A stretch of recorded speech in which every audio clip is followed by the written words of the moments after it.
हुकूमत को मैं ये जता देना चाहता हूं कि अगर इन बेलगाम लोगों पर लगाम नहीं लगाई गई, अंकुश नहीं लगाया गया, तो देश के हालात बद से बदतर हो जाएंगे। अरे अरे अरे अरे अरे रुकिए मौलाना साहब, रुकिए रुकिए, ये आपने क्या कर दिया?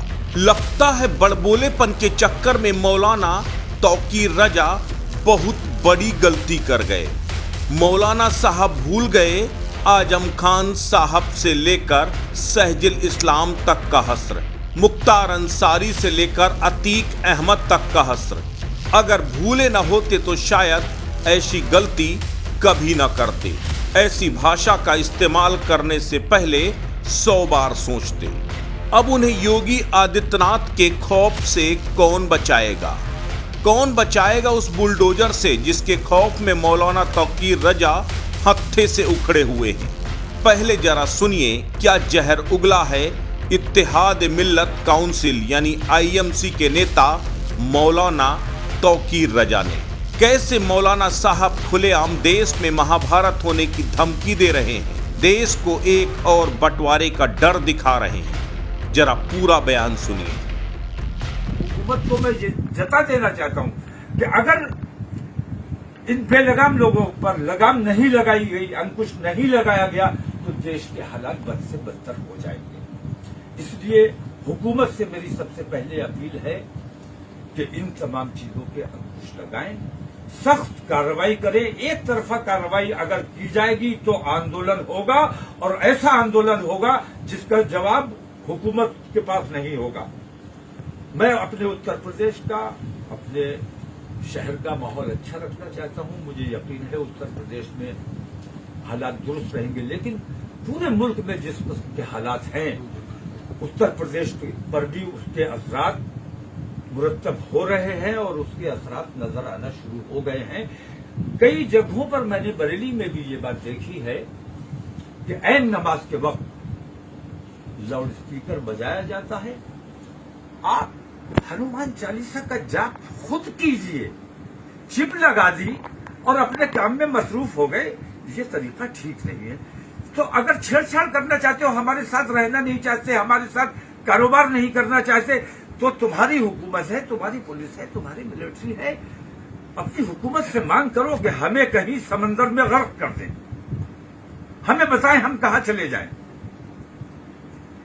और अगर साथ रहना है तो भाईचारे के साथ, एकता के साथ, मोहब्बत के साथ एक दूसरे के खुशी और गम में शरीक होने की कोशिश करें, एक दूसरे के मामलात में एक दूसरे की मदद करने का माहौल बनाएं। हुकूमत से मैं ये कह देना चाहता हूं कि अभी रमजान शरीफ है।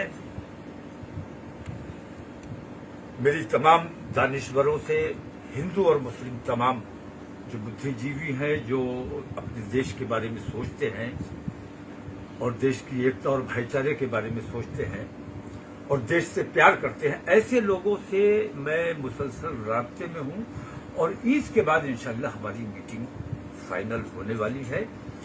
और अगर हुकूमत ने इस दौरान अपने तरीक़ेकार को दुरुस्त नहीं किया,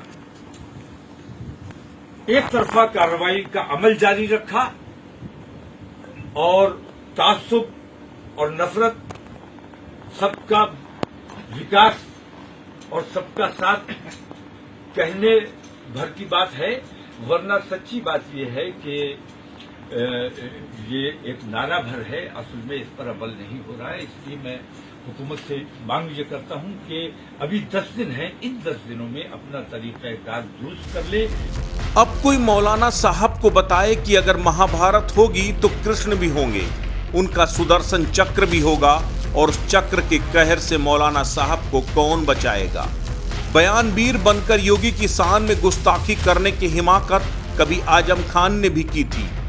तौकीर रजा साहब जरा सहजुल इस्लाम का हस्र देख लीजिए, जो कह रहे थे हमारी बंदूकों से केवल धुआं बस नहीं निकलेगा, लेकिन वो शायद भूल गए कि यूपी में योगी आदित्यनाथ मुख्यमंत्री हैं, जो मई और जून को भी शिमला बना देते हैं। अब आपका क्या होगा अल्लाह ही मालिक है। दरअसल यूपी से चला योगी का बुलडोजर अब कई राज्यों खासकर दिल्ली तक पहुंच चुका है। इसी से बौखलाए मौलाना तौकीर रजा ने आज एक और महाभारत होने की धमकी दे दी। मुसलमानों को बाहर निकलने का दम दिखा दिया, देश को एक और बंटवारे का डर दिखा दिया। दरअसल मौलाना तौकीर रजा योगी के बुलडोजर से बेहद गुस्से में है। योगी के बुलडोजर ने ऐसा कहर ढाया है कि हर तरफ हाहाकार मचा है। मौलाना साहब के इस जहरीले बयान के बाद योगी आदित्यनाथ का पलटवार आना तो बाकी है, लेकिन उनके नायब डिप्टी सीएम केशव प्रसाद मौर्य ने एक झलक जरूर दिखा दी और कहा, हमारी जेलों में अभी बहुत जगह बाकी है। ने फिर आज विवादित बयान दिया। उन्होंने कहा एक बार मुसलमानों को फिर निकलना पड़ेगा, जेल भरना पड़ेगा। जेल में जगह खाली है और जो गुंडाई करेंगे ठीक किया जाएगा। मौलाना तौकीर रजा इससे पहले भी कई बार विवादास्पद और जहरीली बयानबाजी कर चुके हैं, लेकिन इस बार उन्होंने इंतहा पार कर दी और देश के प्रधानमंत्री को धृतराष्ट्र कहकर उन्होंने देश के वजीर आलम का अपमान किया है। देश को बंटवारे की धमकी देकर डराने की कोशिश की है, लेकिन मौलाना साहब ये 1947 का भारत नहीं, 2022 का भारत है। अस्तित्व न्यूज के लिए बरेली से अश्विनी निगम की रिपोर्ट।